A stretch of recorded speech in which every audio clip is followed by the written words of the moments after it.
G'day, how's it going, Locomotive Enthusiast? My name is the Godfather of the Rails, and welcome to Train Sim World 2's information update, the final update for the upcoming Southeastern High Speed, which will be launching on February 4th, 2021, for you international viewers that are not based that are based outside of Australia in the northern hemisphere, like places like Europe and like the UK, Germany, France, and like all up through there, and USA and all that. It will be on the 4th, but for the viewers that are here in Australia, like myself, this is how it's going to break down. The PlayStation 4 and Xbox One Southeastern High Speed DLC will be releasing just after midnight on the 4th, Thursday the 4th of February 2021, with the PC Steam releasing around 4 a.m. on Friday the 5th of February 2021. And that is also subject to change for the PC version, as sometimes they can release them on a earlier time. So it has only happened once over the last few months that it has changed time. So do understand that it could be a different time, but most of the time it has been releasing lately for DLCs for PC Steam 27 hours after the console release of a DLC. So do understand that. But we are getting the PC version here on our YouTube channel, so we will be doing the PC version, and we'll be doing the launch on the Friday the 5th of February 2021 here on our channel, a live stream launch, and we'll be doing the introductions and scenarios alike in the next week in a bit. But anyway, we're breaking down the final details here for the Southeastern High Speed and photos and whatnot. If you haven't seen the gameplay, go to the Train Simulator YouTube channel to watch the replay of the Festival of Rail replay for the Southeastern High Speed. And yeah, a lot of people are really worried about this train route. I for one, because there's sound issues again. What's new, Dovetail?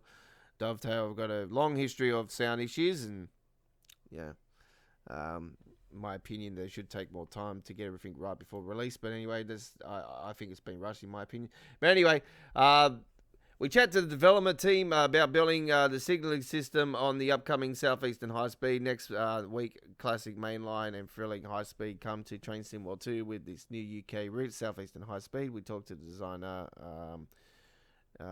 Jeffrey Douglas, and signalling team about how the real-world signalling system is really created with over 650 signals to support the BR Class 395 and 375/9. What differences are unique about the signalling system? At the outset, unlike most routes, there's been two completely different signals. Classic UK multiple aspect colours lights, most people are familiar with from most UK routes.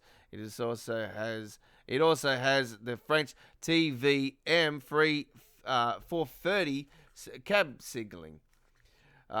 This is significantly different, but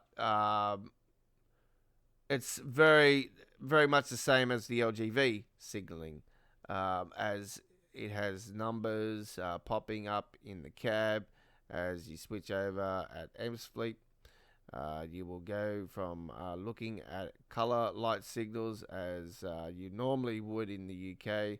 Then you'll be following what the speed indicators inside the CAD are telling you. The route feels like it's in halves. Half feels like the traditional UK route, and the other half it feels like the LGV Mediterranean. Does this mean our players who are experienced playing the LGV will feel some similarity, will feel very similar? Yes, absolutely. Once you are familiar with the TVM signaling and how to use it, the LGV, it's quite straightforward. You basically do what it tells you. that is the same system. So there's just some slight differences in numbers. The Javelins only go 225 kilometers, where the TGVs will go 320. There are four. They are eventually actively four different virtual styles of signaling on the route. At St. Pancras, there you will have the fiber color light. You will have the TVM flags on the high speed line. Then you'll have and then on to North Kent selection, you will have the classic old style. And then there will be a Big East. Kent project where you now have the modern LED style signals, which they've shown in the live, the replay, or if you watched it live, they showed the LED lights, which are brand new to Train Sim World, by the way, folks. So they absolutely look stunning. That's all I can say. Combined with the changing between the third rail and overheads, between the miles per hour and kilometers per hour, because it does change in that way, unless you have the settings where you have it just on kilometers per hour, like I do, so that you won't see when I do it. You shouldn't see it go from kilometers to miles or vice versa. The range of signaling visuals and systems, it all changes as you drive along this route. It all changes from miles to kilometers if you have that system going. But there you see one of the many stations, ladies and gentlemen. And yes, destination boards are working, and there are different types of destination boards across the railway. You'll see probably some of the yellow boards as well, which are the ones that they'll be lighting up soon on the East Coast Way. And you'll be seeing some of the other boards that you also see on the East Coast Way, the big square ones, I call them. And there'll be the big, like, taller square ones.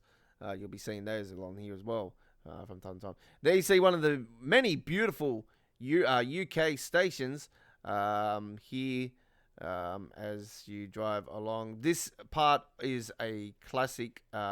This is the classic railway part, I do believe, and I'll be honest with you, there's more classic part of this train route than what there is with the modern side of it. The modern side of it's more in and out of the tunnels, to be honest. So how do you make the signaling system, and what progress you have gone through to create this? And they say there are two layers to recreate the system. The first bit is we look at what does the system do, what does signaling do, and what is the interface of the train. For example, does it have a red light, yellow light, flashing lights? And the second part is we look at the wireless system. We do the quadrant system. Sorry, I probably said that right. Wrong. How does the product this junction with 5 or 6 signals, for example? Let's just all right, so we take a Google Earth survey where we will try and go to every single signal from a top-down view, where we will use all our assets to that we got, such as technology drawings or pictures or photographs, and this helps us. There's a signal on the Google Earth. We will be able to see a blurry dot. That tells us that the blurry dot is possibly the signal I'm looking for. So yeah, they use Google Earth a lot now these days. As you can see here, they've used Google Earth just here to run down the signaling system thing here. So there you go. And then we got another one here where they go and edit some of the signals and stuff, like they throw it in there, throw one in there, changeovers, whatnot. So here we see one of the signaling systems just here, folks. So there you go. And that's obviously still in the makes because it's all like haywire and everything. So, right, let's have a look at another one here. We got another signaling system just there. And there you see one of the cabs. It's the same cab as the East Coastway. It's just a different class name. And obviously the livery design and everything. But all us East Coastway lovers will be very familiar with that train. There you see one of the many levelling crossings, which these levelling crossings, you might have seen these ones in the past, but they actually haven't been working. But this time they are. So there you go. So Southeastern High Speed is coming to PlayStation, Xbox, and Steam on the February 4th. But here in Australia, like I explained, it is for PC Steam on the 5th. But for Xbox and PlayStation, it's on the 4th. So that's how it works here in Australia. But anyway, that we're not going to talk about much of the rest because it's just going into what they're talking about, and we rather get to experience it ourselves. But for me, that's one of the nice. That is one of the nice photos of the new train. That is the high speed, the so-called high speed one. So yeah, very, very nice. You can see here that this is from the LGV Mediterranean. This is from the LGV Mediterranean, but the signaling system and everything, it's all on this side, folks. So it's on the left side, which is a bit, I would have preferred it on the right side because I'm right-handed more. So it's more on this side for the changing over the power change and all that. But anyway, we're getting to the power change. Obviously, in the introduction, I'd be probably honest to say that there'll be a power change thing. I do believe there's 3 introductions, and there is the 5 scenarios. So 5 scenarios and 3 introductions are going to be all on our YouTube channel, as well as the launch live stream on February 5th here at GFYS Gaming Australia as we do the PC version of the Southeastern High Speed. And don't forget to hit that subscribe button and get ready to experience UK's finest high-speed train route to date, the Southeastern High Speed, coming to GFYS Gaming Australia here at the start of February 2021. We cannot wait to share it with you guys, and I hope you enjoy it. And don't forget, we will be doing a lot of great action of this train route and much, much more here on our YouTube channel. So stay tuned. We are the home of Train Sim World 2, and we continue to give you information updates here on our channel. Don't forget to check out our latest roadmap update, and the link will be on the screen now for the updated January 26th roadmap update. We'll see you next time. Bye-bye.